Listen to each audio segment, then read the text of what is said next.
시니어 컨텐츠 커머스 모델 두 번째 시간으로 그러면 컨텐츠 기업은 어떻게 변화하고 있는지 살펴보겠습니다.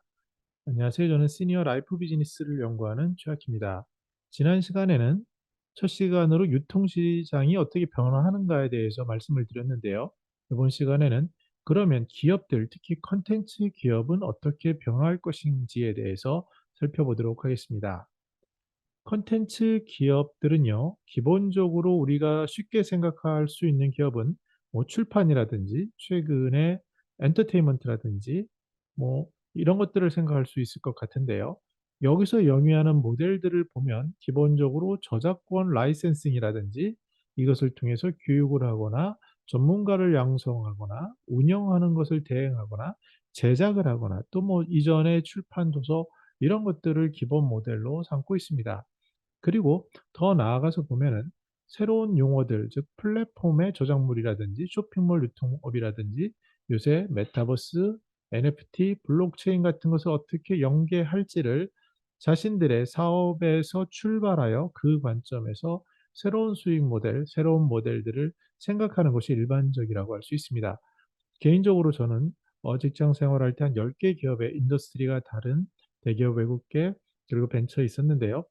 각각의 기업들은 사용하는 랭귀지가 다릅니다. 예를 들어서 쉽게 말씀드리면 유통기업에 종사하시는 분들은 10원의 소중함을 굉장히 잘 안다라고 말씀드릴 수 있습니다. 즉, 가격 경쟁력이 가장 유통의 핵심이고 입지 선정에 기반한 가격 선정이 거의 대부분이라고 말씀드릴 수 있는데 그러다 보니 이 가격 경쟁력을 좌지우지하는 10원이라는 것이 중요하죠. 그래서 유통 대기업 같은 경우를 가보시면 굉장히 일반인들이 봤을 때 짠돌이 기업이라는 느낌을 받을 수 있는 그러한 측면이 없지 않아 있습니다.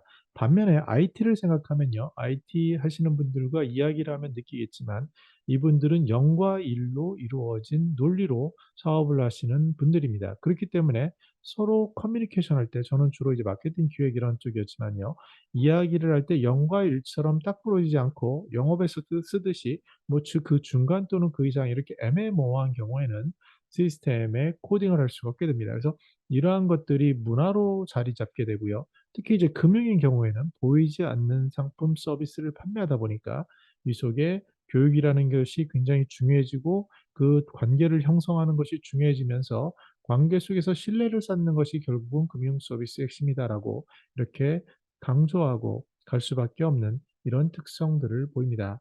이처럼 여러 가지 그 기업은 자신의 기업의 관점에서 비즈니스를 보게 되는데요.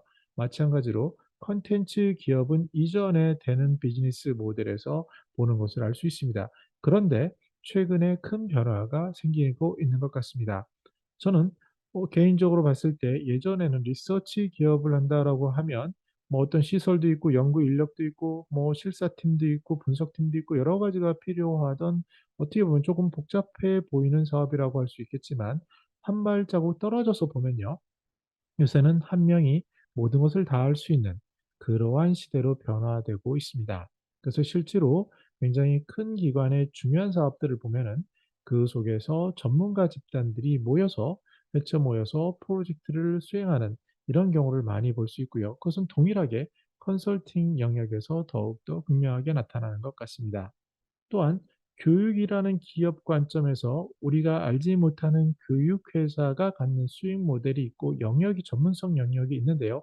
그 안에 들어가거나 그 옆에서 보았을 때 뭔가 자신들의 영역만을 알고 나머지를 이해하지 못하는 그런 부분이 있는 것을 알 수 있고요. 특히 디자인 하시는 분들과 이야기를 하시다 보면 디자이너는 예술을 하시는 분들이기 때문에 상당히 자유롭고 상당히 창의적이죠. 그러다 보니 어떤 행정작업이나 이런 것에 대해서는 등한시 할 수밖에 없는데 그런 면에서 이러한 리서치, 디자인, 컨설팅, 교육은 하나의 요소로 묶일 수 있고 이것을 설명할 수 있는 그 기반이 핵심이 되는 것은 바로 컨텐츠다라고 말씀드릴 수 있겠습니다.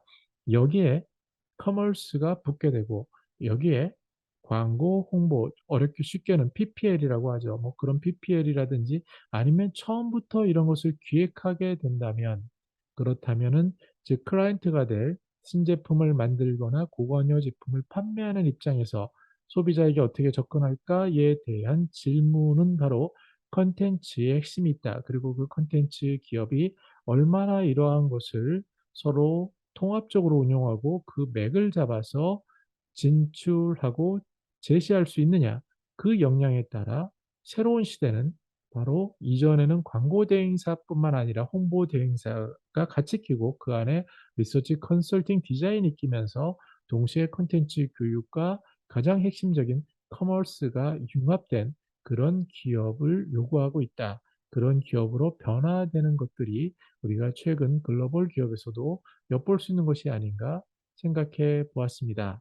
네, 제가 뭐 놓치는 부분도 있겠지만 제가 생각한 그 시니어 컨텐츠 커머스 모델이고요. 다음 시간에는 그러면 고객의 구매 경험의 변화를 어떻게 잡을 것인지에 대해서 살펴보도록 하겠습니다. 저는 더 나은 시니어 삶 공동체를 연구합니다. 감사합니다.